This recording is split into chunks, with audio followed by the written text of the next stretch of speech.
اب جو استاد آئے تھے وہ تو خاموش ہو گئے، وہ خاموش ہو گئے. اتنے چھوٹے بچے ایسا سوال تو نہیں کرتے. مولانا رضا علی خان رحمۃ اللہ تعالی علیہ جو جد امجد تھے، دادا تھے، انہوں نے سینے سے سر کو لگایا، کہا بیٹا استاد جتنا پڑھائیں اتنا پڑھ لو. کہا کہ اب دادا یہ بات مجھے بتا دیں، دل تشفی میں آ جائے. مولانا رضا علی خان رحمۃ اللہ علیہ بر وقت فرماتے ہیں بات یہ ہے، لام کو الف سے کیوں ملایا، دوسرے حروف سے کیوں نہیں ملایا؟ اس لیے کہ یہ دونوں حروف میں مشابہت بہت زیادہ ہے، یہ دونوں ملتے جلتے ہیں. کس بات میں؟ صورت کے اعتبار سے بھی، سیرت کے اعتبار سے بھی. کہا وہ کیسے؟ کہا لکھنے میں الف بھی لمبا ہوتا ہے اور لام بھی لمبا ہوتا ہے، یہ صورت میں دونوں لمبے ہیں. اور دوسری بات، لام کو اگر آپ لکھیں گے ہجے کر کے، اگر آپ پڑھیں گے لام الف میم لکھنا پڑے گا. لام یعنی لام کو اگر ورڈز میں لکھا جائے، حروف میں لکھا جائے تو کیسے لکھیں گے؟ لام الف میم. اور جب الف کو لکھیں گے تو وہاں پر بھی 3 حرف لکھنے پڑیں گے ورڈز میں. ان ورڈز لکھیں الف لام فا، الف ہو گیا، الف لام فا الف. اور لام جب لکھیں گے تو لام الف میم. جد امجد نے کہا دونوں میں صورتاً مشابہت تو لمبائی کی ہے، سیرت میں مشابہ ایسے ہے کہ لام کے بیچ میں الف آتا ہے اور الف کے بیچ میں لام آتا ہے، اس لیے یہ دونوں کا گہرا تعلق ہے، اس لیے ملا کر لکھا گیا. اعلیٰ حضرت خاموش ہوئے. اب اندازہ کریں 4 سال کی عمر میں جن کا علم کا معاملہ ایسا ہو تو ظاہر سی بات ہے وہ گھرانہ علمی ہوگا، تبھی تو بچے ایسے ہوں گے. یہی بات ہے کہ 6 سال کی عمر میں اعلیٰ حضرت رضی اللہ تعالیٰ عنہ، صرف 6 سال کی عمر میں، 6 سال کی عمر میں 12ویں شریف آئی، میلاد مبارکہ. رسول کریم صلی اللہ تعالیٰ علیہ وسلم کی عظمت پر گھر میں جب محفل منعقد ہوئی، آپ کے والد گرامی کے شاگرد اور مریدین جمع ہوئے تو 6 سال کی عمر میں اعلیٰ حضرت نے 2.5 گھنٹے عظمت رسالت پر بیان فرمایا. یہاں اچھے اچھے مقررین کے پسینے چھوٹ جاتے ہیں اگر پوائنٹ ٹو پوائنٹ بات کی جائے، ورنہ لفاظی کرنا ادھر ادھر کی ہانکنے میں تو 6 گھنٹے بھی چلے جائیں گے. علم کی بات پوائنٹ ٹو پوائنٹ کرنا یہ دقت کا معاملہ ہے. 6 سال کی عمر میں جو اپنے نبی کونین صلی اللہ تعالیٰ علیہ وسلم کی ذات پر، آپ کی سیرت پر 2.5 گھنٹے خطاب کر رہے ہیں، وہی اعلیٰ حضرت فاضل بریلوی رضی اللہ تعالیٰ اب کتابوں کی تعلیم شروع کرتے ہیں، عالم کورس. وہی 6 سال کی عمر میں اپنے والد گرامی سے پڑھا. مرزا عبد القادر بیگ صاحب اور کچھ علماء تھے جن کا تذکرہ آیا ہے اعلیٰ حضرت کے اساتذہ میں. زیادہ سے زیادہ کتابیں آپ اپنے والد گرامی سے پڑھتے ہیں. اب اپنے والد گرامی سے پڑھنے کا زمانہ ہے.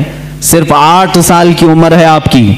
8 سال کی عمر میں علم نحو کی مشہور کتاب ہدایت النحو ہے، وہ پوری اپنے والد سے پڑھی اور اس کی شرح بھی لکھ دی اردو میں، عربی میں، اس کی گائیڈ لکھا 8 سال کی عمر میں.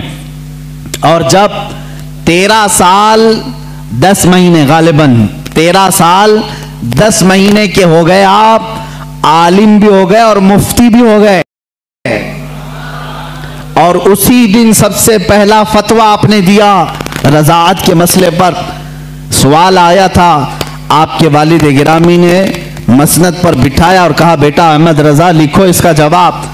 آپ کی عمر 14 سال کے قریب تھی، 13 سال 10 مہینے کے آس پاس. اس وقت آپ نے سب سے پہلا فتویٰ لکھا. میاں فتویٰ پوچھنے والوں کی عمر یہاں 60 سال کی ہو جاتی ہے، لکھنے والوں کی بات تو چھوڑیں. وہ 13 سال 10 مہینے کی عمر میں پہلا فتویٰ صادر فرماتے ہیں. اس میں دلائل بھی ہیں، قرآنی آیات، احادیث رسول. والد گرامی نے دیکھ کر کے ماتھے کا بوسہ لیا اور کہا آج سے تم مسند افتاء پر بٹھائے جاتے ہو. 13 سال 10 مہینے کی عمر سے لے کر جب تک آپ کی وفات نہ ہوئی اس وقت تک آپ نے فتویٰ نویسی فرمائی. تقریباً 20,000 سے تقریباً 6000 سے زیادہ فتوے آپ نے ارسال فرمائے۔ آج وہی فتاوی رضویہ کی شکل میں ہمارے پاس ایک فقہی انسائکلوپیڈیا موجود ہے جس کی 30 جلدیں ہیں، 21,000 صفحات کے قریب یہ کتاب ہے، 250 رسالے اس کے اندر موجود ہیں، 250 رسالے، الگ الگ کتابیں، جو جس طرح کا سوال آیا، عربی میں آیا تو عربی میں جواب، فارسی میں آیا فارسی میں جواب، انگلش میں آیا انگلش میں جواب، جس علم کا سوال آیا اس علم کا جواب آپ نے ارسال فرمایا۔ یہ تقریباً فتاوی رضویہ آج جو چھپی ہوئی ہے 30 جلدوں میں ہے، 30 بڑے بڑے ویلیومز ہیں۔ اسی لیے بہت مشہور خاندان مارہرہ مطہرہ کے اعلیٰ حضرت رضی اللہ تعالیٰ عنہ کے پیر خانے کے صاحب سجادہ کے برادر اصغر فرماتے ہیں اعلیٰ حضرت کی شان میں مینار قصر رضا تو بلند کافی ہے۔ یہ سید اشرف مارہروی صاحب قبلہ ادام اللہ اقبال وہ ابھی بآیات ہیں، انہوں نے یہی فرمایا اور حق فرمایا کہ مینار قصر رضا تو بلند کافی ہے، تم اس کے پہلے ہی زینے پہ چڑھ کے دکھلا دو۔ ارے میاں فتاوی رضویہ تو ایک کرامت ہے، فتاوی رضویہ تو ایک کرامت ہے، ذرا ہدایت بخشش ہی پڑھ کے دکھلا دوں۔ اعلیٰ حضرت کی لکھی ہوئی نعتوں کی جو کتاب ہے ہدایت بخشش، اسی میں بہت سارے لوگ بھٹک جاتے ہیں، پڑھ نہیں پاتے۔ فتاوی رضویہ تو علوم کا ایک سمندر ہے۔ عزیزان گرامی وقار، اعلیٰ حضرت رضی اللہ تعالیٰ عنہ کے تبحر علمی کو اگر بتاتا چلوں تو ظاہر سی بات ہے مجھے 55 علوم پر بات کرنی پڑے گی۔ مجھ جیسا ناقص علم اور کم فہم آدمی ان تمام علوم پر گفتگو کہاں سے کر سکے گا؟ ہمارے علم کی بساط ہی کتنی ہے ان علوم پر بات کرنے کی۔ اعلیٰ حضرت رضی اللہ تعالیٰ عنہ کے تمام علوم پر جو لکھی گئی کتابیں اگر بیان کرنے شروع کریں تو ظاہر سی بات ہے اتنا علم ہونا چاہیے یا کم سے کم اتنا مطالعہ ہو، لیکن ہمارا سرسری مطالعہ ہے جیسے ہوتا ہے اوپر اوپر کے دانے کھائے ہوئے ہیں، بس اتنا ہی دیکھیں اعلیٰ حضرت کو گہرائی تک جا کر کون پڑھا ہے۔ ہاں ایک بات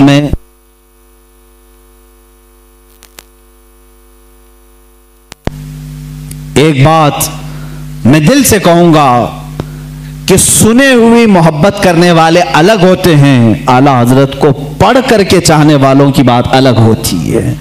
پڑھ کر کے جو محبت کرتے ہیں وہ حقیقت میں محبت کرتے ہیں اور ان کا لوہا مانتے ہیں، اور سنی سنائی ہوئی باتوں میں کبھی ادھر آتے ہیں کبھی ادھر جاتے ہیں، معاملات ایسے ہوتے رہتے ہیں۔ عزیزان گرامی، فتاوی رضویہ شریف میں 250 رسائل جمع ہوئے، ان کے علوم کا کنارہ کہاں تک تھا اللہ ہی بہتر جانے۔ علم حدیث میں قلم اٹھایا تو کئی کتابیں لکھی، اصول حدیث میں قلم اٹھایا اس پہ کتابیں لکھی، فقہ ایک علم کا نام ہے، اس میں تو پوری کتابیں موجود ہیں، اصول فقہ پر کتابیں ہیں آپ کی، اور ان کے علاوہ تفسیر میں، اصول تفسیر میں، بلاغت میں، معانی میں، عرض میں، اور اس کے علاوہ جو میتھس کے ریلیٹڈ علوم ہوتے ہیں ان میں کئی کتابیں آپ کی ہیں، علم رمل میں، علم جفر میں ہے، زیجات میں ہے، ارثماتیقی میں ہے۔ یہ تمام وہ علوم ہیں جن کو آج شاید و باید کوئی جانتا ہو۔ علم حیت ہے، علم توقیت ہے، علم مقابلہ ہے، علم مناظرہ ہے، علم رد ہے، ان تمام علوم پر اعلیٰ حضرت کی کتابیں موجود ہیں، ان کے رسالے موجود ہیں۔ یہ ایک بات ہوتی ہے کہہ دینا کہ ان کو اتنے علوم آتے تھے، اور ایک بات ہے ان کی اس علم پر کتابیں پیش کرنا۔ ہم مبالغہ آرائی سے کام نہیں لیتے۔ جس علم کی میں بات کر رہا ہوں اعلیٰ حضرت اس علم کو جانتے تھے، اس علم کی ضرور ان کی کتاب بھی میں تمہارے سامنے پیش کر سکتا ہوں۔ کئی علوم پر اللہ تعالیٰ نے آپ کو مہارت تامہ عطا فرمائی تھی۔ یہ ایک بات آپ سمجھ کر کے چلیں، یہ ان کے پاس وقت کتنا رہا ہوگا یہ سب لکھنے کا، ان تمام علوم کو حاصل کرنے کا۔ اعلیٰ حضرت رضی اللہ تعالیٰ عنہ کی دنیاوی جو علوم ہیں ان پر جو گرفت ہے اتنی زبردست، اپنے زمانے کے بڑے بڑے سائنٹسٹ کو بھی آپ نے دعوت مقابلہ دیا ہے۔